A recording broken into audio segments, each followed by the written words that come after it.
समझता क्या अपने आप को? यहाँ नहीं रहूंगी तो और नौकरी नहीं मिलेगी मुझे। ये तो मेरा ही नसीब खराब था कि इसके घर में आ गई मैं। मेरा बस चले ना, कभी इस मनहूस की शक्ल ना देखूं मैं। शुक्र है अल्लाह का, मुझे दूसरी नौकरी मिल गई। आयला,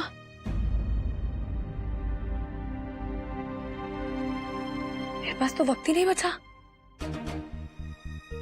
पर इन लोगों ने तो मेरे पैसे भी नहीं दिए। पैसे छोड़ के नहीं जाऊंगी मैं। इनको बोल देती हूँ थोड़ा सा लेट आऊंगी। कुछ भी, फोन में पैसे ही नहीं है।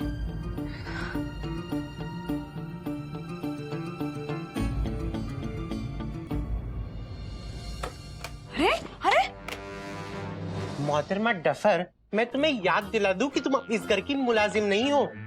तो क्या इस घर को अपने खालू का पीसीओ समझ के फोन कर रही थी? मैं बस ये जानना चाहती हूँ ये कितनी दूर है जगह। मैं 15 मिनट में यहाँ पहुँच जाऊंगी। 15 मिनट? 15 मिनट में तो तुम बाहर रिक्शा तक पहुँचोगी। ये भोपाल है, भोपाल, तुम्हारा गाँव नहीं। और तुम जिस नौकरी के दम पर रात को इतने तेवर दिखा रही थी, वो नौकरी तो गई। आप उसकी फिक्र ना कीजिए, आप बस मुझे मेरे अब तक के पैसे दीजिए। पैसे नहीं, पैसे का हिसाब ना लाड साहब करते हैं। अगर तुम्हें अपना हिसाब चाहिए तो जाओ लाड साहब से ले लो। क्यों? मुझे नौकरी देते वक्त तो कमीशन आपने मांगी थी ना, तब तो आप बहुत आगे थे जब आपको अपने पैसे चाहिए थे। कोई बात नहीं, अपनी मेहनत के पैसे मैं लेके रहूंगी, लाड साहब के पास ही क्यों ना जाना पड़े। अल्लाह खैर करे, पर जब लाड साहब का मिजाज गर्म होता है ना, तो उनके सामने कोई जाने की भी हिम्मत नहीं करता। तुम्हारे लाड साहब से डरती नहीं हूं मैं।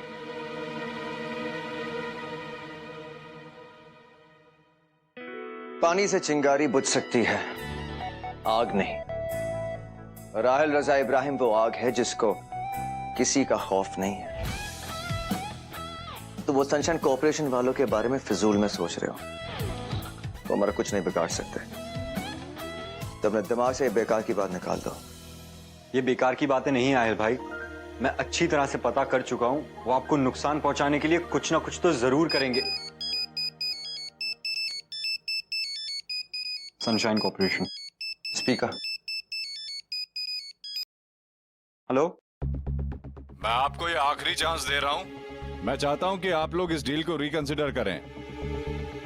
देखिए मैं आपको पहले भी बता चुका हूं कि आप लोग जो पहले कह चुके हो वो मैं अच्छी तरह से समझ रहा हूं। प्रॉब्लम यह है कि आप नहीं समझ रहे हो। आप आहिल रजा इब्राहिम से कहिए कि वो मेरी बात मान ले, वरना इस डील में नुकसान करना उसको बहुत महंगा पड़ेगा। मिस्टर मल्होत्रा, अगर तुम समझते हो कि तुम मुझे धमकाकर ये डील साइन करवा सकते हो, यू आर सैडली मिस्टेकन। ये तुम्हारी गलतफहमी है। ना ना मिस्टर इब्राहिम, गलतफहमी हमारी नहीं, गलतफहमी तुम्हारी है। तुम क्या समझते हो हम तुम्हें मजबूर नहीं कर सकते? हकीकत यह है मिस्टर इब्राहिम कि हमारे पास तुम्हारे अगेंस्ट इस्तेमाल करने के लिए बहुत सारी चीजें हैं। Oh really? तुम्हें जो करना है तुम वो कर लो, लेकिन एक बात याद रहे, मैं हिसाब का बहुत पक्का हूं। जो कुछ करोगे इंटरेस्ट के साथ लौटाऊंगा।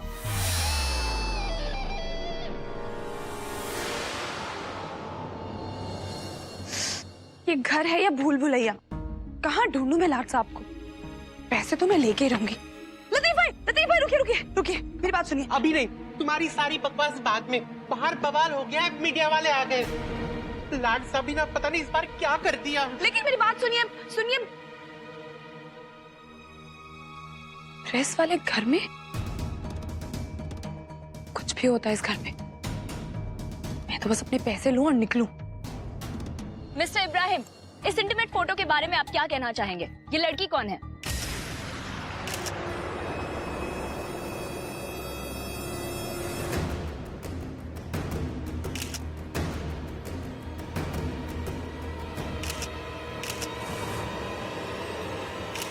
आप प्रेस वालों को और कोई काम नहीं है? किसने क्या खाया, क्या पिया, किसके साथ गया, कहां गया? Come on, it's none of your business. ये मेरी प्राइवेट लाइफ है और तुम लोग एक आम आदमी को चैन से क्यों नहीं जीने दे सकते? क्योंकि आप आम नहीं है सर, आप यहाँ के एक नवाब के बेटे हैं। वो एक पब्लिक फिगर थे। आपने जरा भी नहीं सोचा कि आपकी ऐसी हरकतों से उनको कैसा लगता होगा? वो एक शरीफ इंसान थे।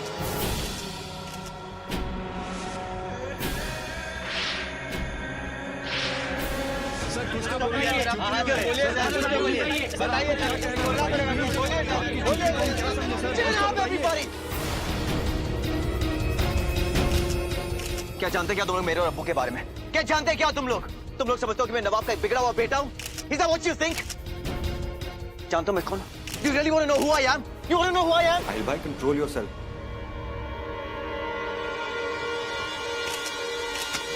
आपको पता है आपकी इन हरकतों का क्या असर होने वाला है? आप एक रिपोर्टर के साथ ऐसा नहीं कर सकते। You have a bad boy image, इसका मतलब ये नहीं कि आप लड़कियों की इज्जत सारे बाजार में उतारेंगे। Excuse me. मैंने आज तक कभी भी किसी लड़की को उसकी मर्जी के बगैर छुआ तक नहीं। Understand that? सच में? तो फिर हम भी देखना चाहते हैं कि इस फोटो में ये लड़की कौन है। बुलाइए उसे, जरा हम भी तो उसके मुंह से सुने कि हाँ वो सच में आपके साथ अपनी मर्जी से थी। इस तरह तो मैं कभी भी वक्त पे इंटरव्यू नहीं दे पाऊंगी। बस बहुत हो गया, मैं वहां जाकर अपने पैसे ले लेती हूँ, फिर ये सब अपने रास्ते और मैं अपने रास्ते। मैं किस लड़की के साथ क्या कर रहा था ये मेरा पर्सनल मैटर है। आप लोग क्यों जानना चाहते हैं? अगर आपको लगता है कि ये लड़की अपनी मर्जी से आपके साथ है तो बताइए कहाँ है ये? बोलिए सर, क्यों है? बोलिए कुछ बोलिए सर, बोलिए सर, कहाँ है वो लड़की? बताइए सर, कहाँ है वो लड़की?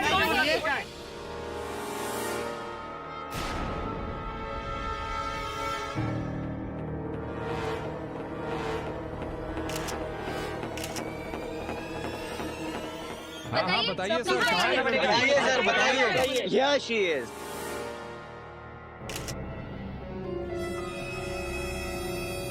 ये है वो लड़की। आप जानना चाहते थे ना कि फोटोग्राफ में कौन है? She is the girl in the picture. क्या आपको पता है मिस्टर आहिल के साथ आपकी फोटो खींची गई है? देखिए, बताइए, देखिए, बोलिए क्या ये आप ही हो? क्या ये फोटो आपने अपनी मर्जी से खिंचवाई है? देखिए, अब ये क्या बताएंगे? Relax guys.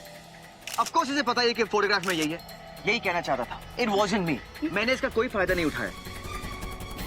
उल्टा through a self at me. You know how it is. In fact ये तो उन लड़कियों में से जो अपने आप को अवेलेबल करके दूसरों का फायदा उठाती है। इनफैक्ट मैंने आज सुबह ही से घर से जाने के लिए कहा था कि नहीं? कहो इन्हें, कहा था, लेकिन See, this is what I want to tell you. यही कहना चाहता था मैं कि मैंने, it wasn't me, it was her. मैंने तो इसकी हालत पर रहम करके इसे घर में नौकरी तक दी थी, लेकिन नहीं, ये उन लड़कियों में से है जो कदमों में बिछकर कदमों की जंजीर बनने का फिराक रखती है। ये आपके घर में काम करती है? क्या काम करती है? कुक का काम करती क्या नाम है इसका? क्या नाम क्या तुम्हारा? सनम। सनम नाम है इसका। अब तो खुश हो तुम लोग? Are you guys happy now? आप ऐसा कैसे कर सकती हैं? आप इतनी गिरी हुई हैं कि एक फोटो लेकर मिस्टर आहिल को ब्लैकमेल करना चाहती हैं? सक्सेस पाने का अच्छा तरीका अपनाया है आपने। आप मिस्टर आहिल को सेड्यूस करना चाहती हैं? बोलिए। बोलिए मैम।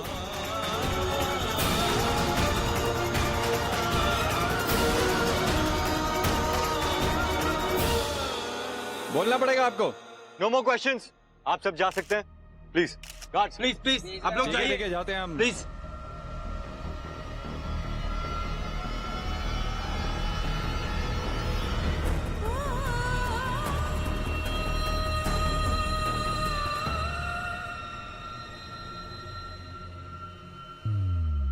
क्या देख क्या रहा है? रेहान, तुमने ही कहा था ना सिचुएशन को अंडर कंट्रोल रखो। The situation is under control.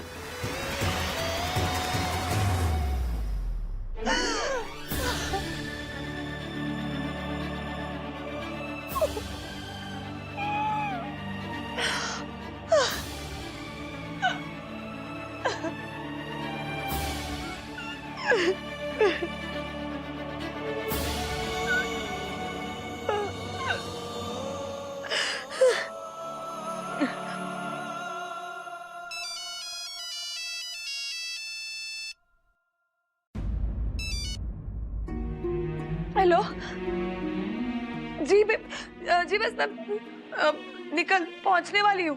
आप बहुत लेट हो गई हैं मिस सनम। हाँ वो बस मैं अभी आ रही हूँ। आई एम सॉरी, बट हमने किसी दूसरे को काम पर रख लिया। I am really sorry. लेकिन मैं बस हेलो हेलो हेलो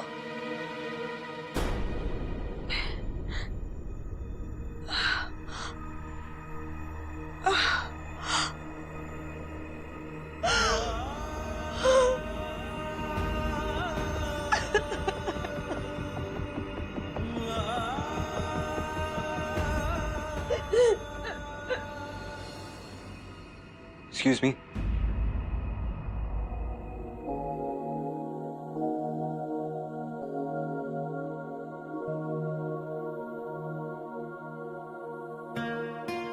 तुमने जितने दिन यहाँ काम किया है ये उसके पैसे हैं।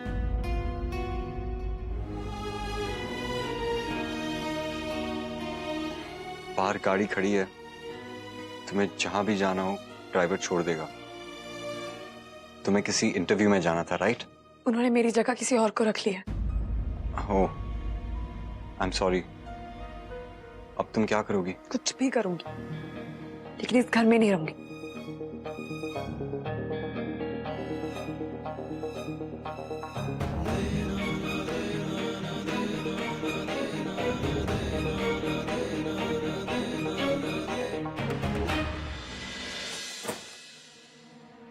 अम्मी आप चिंता मत कीजिए, मैं संभाल लूंगा।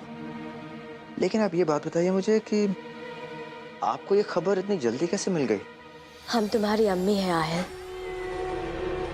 तुम कब क्या करते हो हमें सब पता रहता है। डोंट वरी अम्मी, मीडिया और प्रेस को तो मैंने हैंडल कर लिया, आप परेशान मत होइए प्लीज। तुमने मीडिया और प्रेस को तो संभाल लिया आहिल, लेकिन उन लोगों का क्या जिन्होंने इन बातों को हवा दी है? हम जानते हैं आहिल कि हमारा बेटा उन लोगों को कभी माफ नहीं करेगा जिन्होंने उससे ब्लैकमेल करने की कोशिश की। आप वो सनशाइन कोऑपरेशन वालों के बारे में बात कर रहे हैं ना अम्मी? अम्मी I don't care about them. वो लोग इतने भी इम्पोर्टेंट नहीं है कि मैं उनके बारे में इतना सोचूं। लेकिन आहिल उन्होंने तुम्हें नुकसान पहुंचाने की कोशिश की है और उन्हें पता चलना चाहिए कि तुम्हें नुकसान पहुंचाने की सजा क्या होती। देखो आहिल, जिंदगी जीने का एक ही तरीका होता है। जो कोई भी तुम्हारे सामने सर उठाने की हिम्मत करे उसका वो हाल करो कि उसे उसकी जिंदगी बोझ लगने लगे। और जिनके कंधों पर जिंदगी का बोझ होता है ना, उनके घुटने जमीन पर आसानी से टिक जाया करते हैं। अब चाहती क्या है अम्मी? हम बस इतना ही चाहते हैं कि तुम उन लोगों को ऐसी सजा दो कि वो दोबारा तुम पर या हमारे खानदान पर उंगली उठाने की हिम्मत ना करें। और एक बात याद रखना है, आज उन्होंने तुम पर, तुम्हारे अब्बू पर, नवाब साहब पर उंगली उठाई और कभी वो हम पर भी वो उंगली उठा सकते हैं। क्या तुम चाहते हो कि वो ऐसा करे? नहीं अम्मी, अब जो चाहती हैं वही होगा। खुदा हाफिज।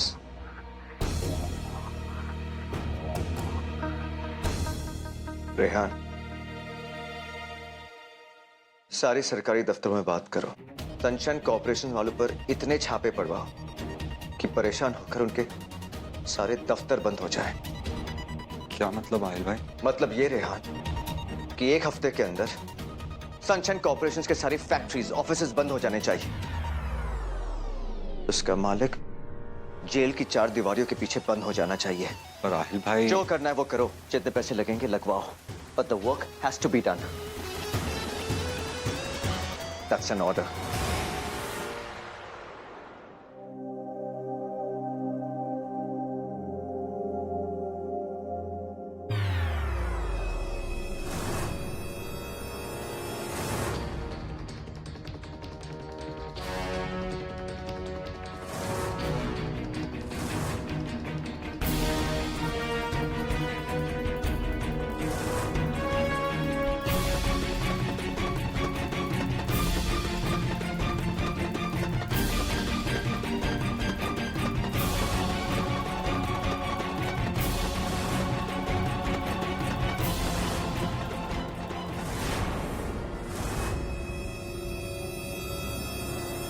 Now what? यही तो मैं आपसे पूछना चाहती हूँ। अब क्या चाहते हैं आप? गरीब के पास दौलत नहीं होती, सिर्फ इज्जत होती है, जिसे कमाना बहुत मुश्किल होता है। और आज आपने मेरी उस इज्जत को सबके सामने बर्बाद कर दिया, तमाशा बना दिया उसका। और खुदा आपको आपकी इस गलती के लिए कभी माफ नहीं करेगा।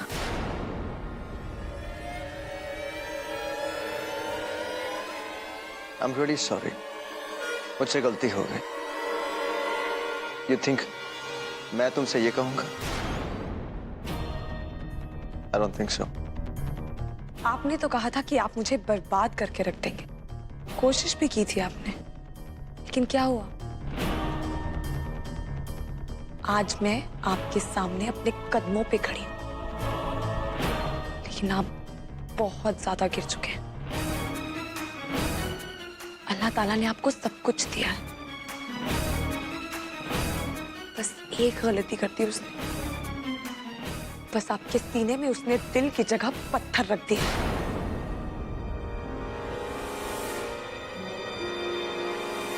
और अफसोस, मोहब्बत और जज्बात दिलों में होते हैं, पत्थरों में नहीं।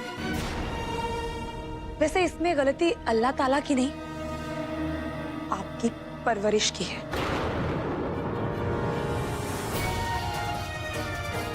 आज मेरे सामने यहाँ एक बिगड़ा हुआ रईस नहीं खड़ा, एक माँ बाप की नाकाम परवरिश खड़ी है। मैं बहुत छोटी थी जब मेरे अम्मी और अब्बू गुजर गए थे, लेकिन मेरी बड़ी अम्मी ने मुझे सिखाया जिंदगी जीने का सलीका क्या होता है, मोहब्बत क्या होती है, इंसानियत क्या होती है।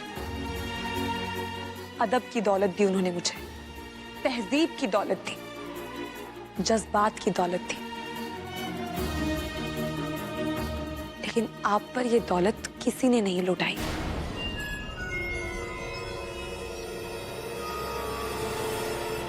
तभी लोग आपसे डरते तो हैं,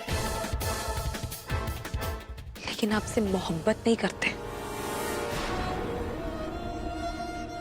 क्योंकि आप जैसा इंसान किसी की मोहब्बत के लायक नहीं है। आप जैसे लोगों से सिर्फ नफरत की जा सकती है। आपको देख के ही लगता है कि जिंदगी में कभी आपको प्यार मिला ही नहीं, ना अम्मी का ना अब्बू का। तभी आप इस तरह के इंसान हैं, क्योंकि आप सारी जिंदगी ये समझ ही नहीं पाए कि इंसानियत, मोहब्बत और जज्बात होते क्या हैं। लेकिन जानते हैं, फिर भी मुझे आप पे गुस्सा नहीं आता, तरस आता है, बहुत ज्यादा तरस आता है। मैं दुआ करूंगी आहिल रजा इब्राहिम कि कोई करिश्मा हो और आपको पता चले कि प्यार होता क्या है, इंसानियत क्या होती है, जज्बात क्या होते हैं। अल्लाह हाफिज।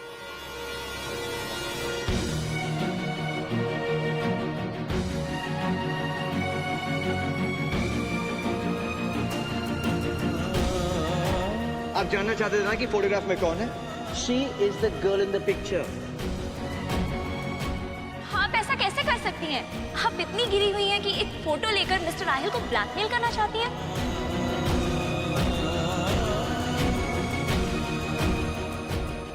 आज मेरे सामने यहाँ एक बिगड़ा हुआ रईस नहीं खड़ा, एक माँ बाप की नाकाम परवरिश खड़ी।